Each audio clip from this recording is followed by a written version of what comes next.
Okay, now for the class today, what we will be doing is solving linear inequations. Linear inequations. Now, remember, when we were solving equations, we found one specific value that satisfied that equation. Now, when we have inequations, we don't find one value, but we have a range of values that satisfy that equation. And here is where we will talk about more than, less than, and so forth. Now, let's talk about what's on the board here. Now, the first one, we have x is more than 5. So if we solve an equation where x is more than 5, what does that mean? X is more than 5. Now, that tells us, what I say, x is equal to every value that is more than 5. Now, note, it means that x cannot be 5. It has to be more than 5. And we can represent the answers on a number line.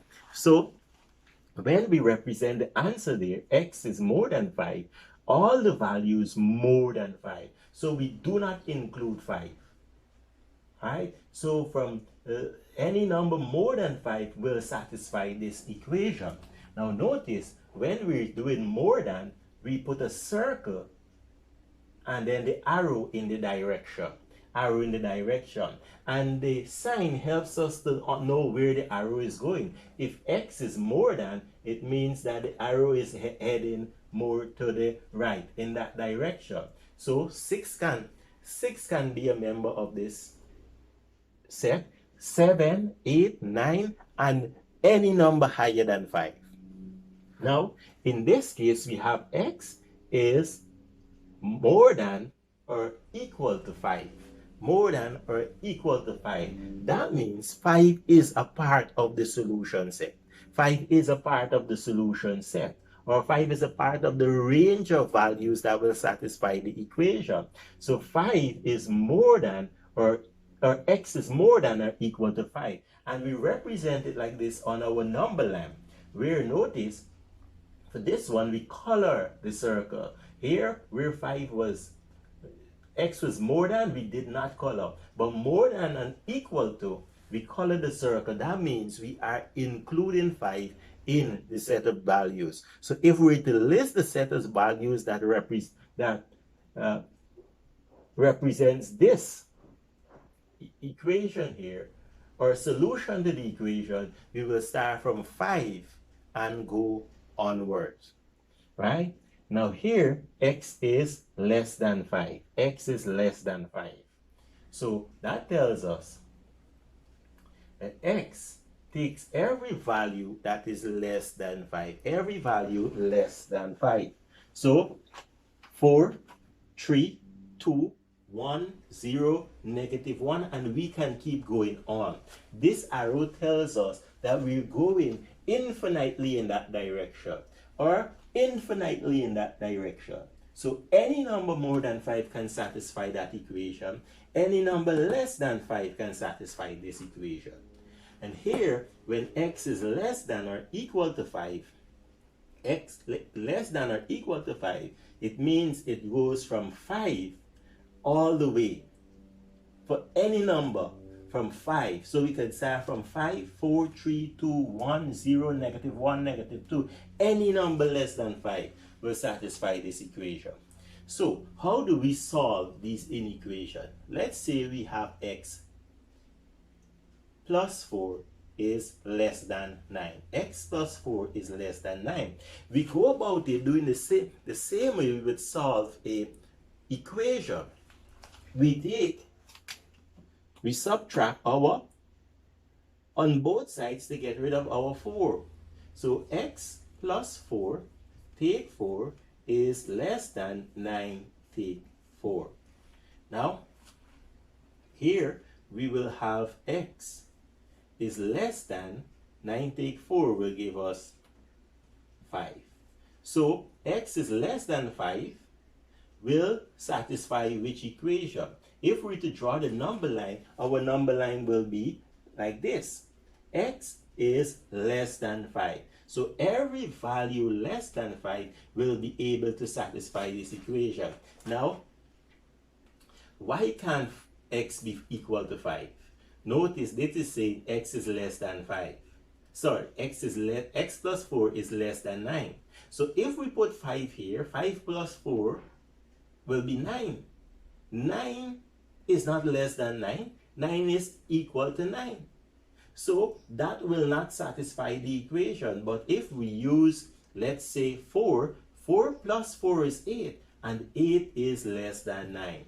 If we use 3, 3 plus 4 is 7, and 7 is less than 9. All right? Now, let's do another example here. Now, we have x take 3 is less than or equal to negative 5. X. Now, to get rid of our negative here, remember we add plus 3, take 3, less than or equal to minus 5 plus 3. Now, we will have, this will be equal to 0. X will be less than or equal to negative 5 plus 3. And negative 5 plus 3 will be equal to, since the two signs are different, we subtract. So that will give us 2. And since the 5 is greater than 3, the answer takes the sign of the 5, which will be negative 2. Now, so if we're to represent this on the number line, negative 2, or that would be negative 1, 0, negative 3, negative 4. X is less than or equal to negative 2. So we start from negative 2. Since it's equal to, we have to color our circle, and all the numbers in that direction will satisfy our equation. Right? All the numbers going that way will satisfy our equation. Let's take another example here. We have 2x plus 4 is more than or equal to negative 6. So again, we want to get rid of our 4. Since it's a plus, we will subtract 2x plus 4, take 4 is less than or equal to minus 6 plus take 4. Alright? Now, working on our equation, this will be our answer. This is the way we go about working it.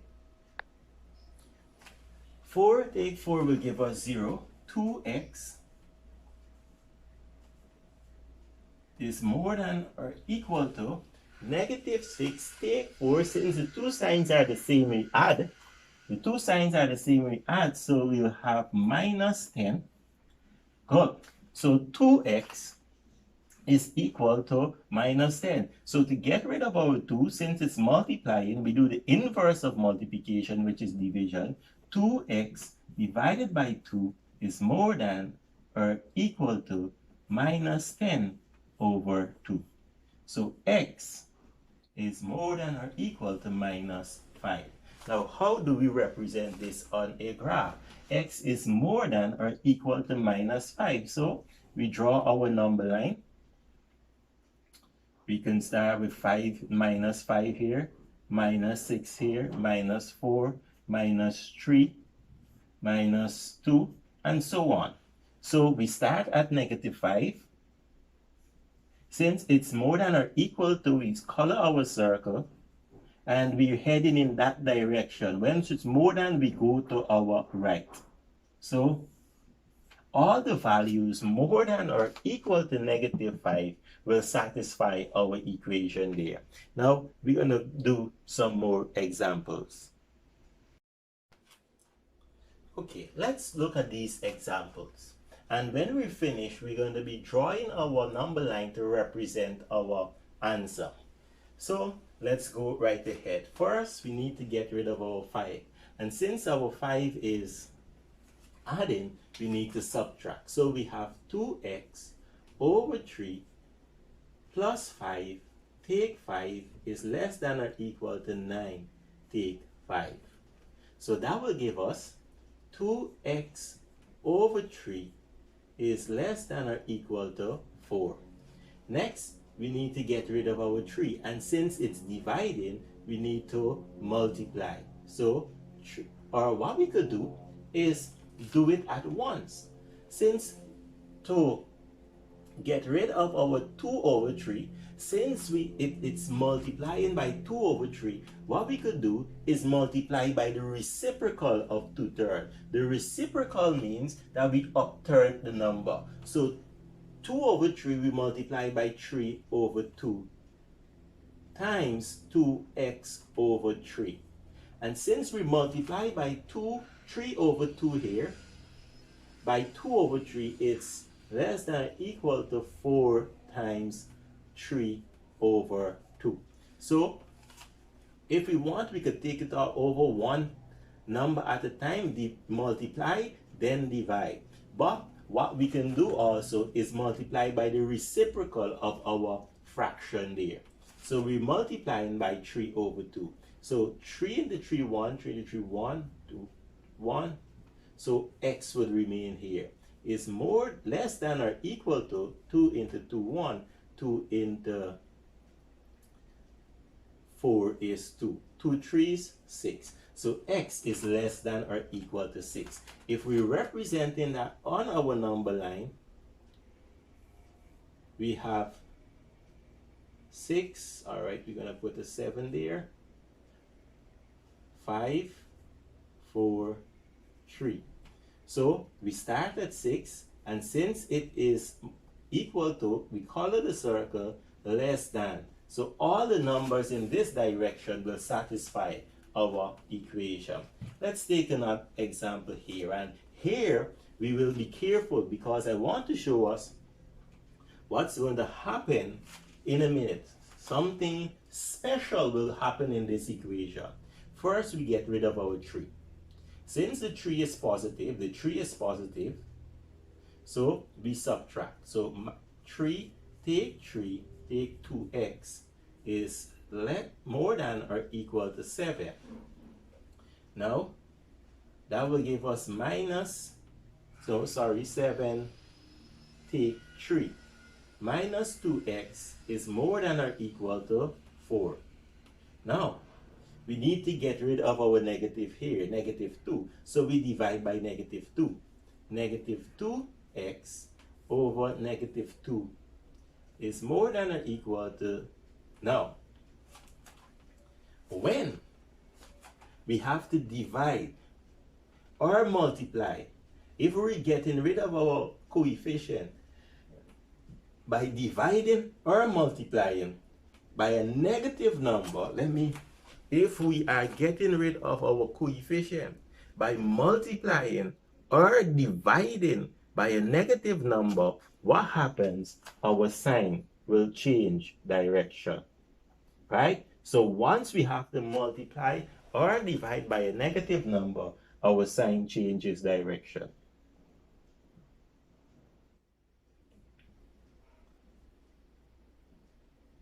So don't forget that rule. Once we're dividing or multiplying by a negative, our sign will change direction. You don't trouble the sign if you're adding or subtracting. It only happens when you're multiplying or dividing. And because we're dividing by negative 2 on both sides, the sign will change direction. So x will be less than or equal to 2. 4 divided by negative 2 will give us negative 2. Right? So representing this on our number line, we will now have minus 2. This will be minus 1, minus 3, minus 4. X is less than or equal to minus 2. So we color our as less than. All right? So that is how we work. Remembering that once we multiply or divide by a negative, the sign will change direction. The inequality sign will change direction. Now, let's look at another example. So first, we need to get rid of our, let me make this a little interesting. This is example 6. I will put a minus here. Let's see if we understand what's happening. So, negative 4. How do we get rid of our negative 4? We add. So, minus 4 plus 4 x over 5.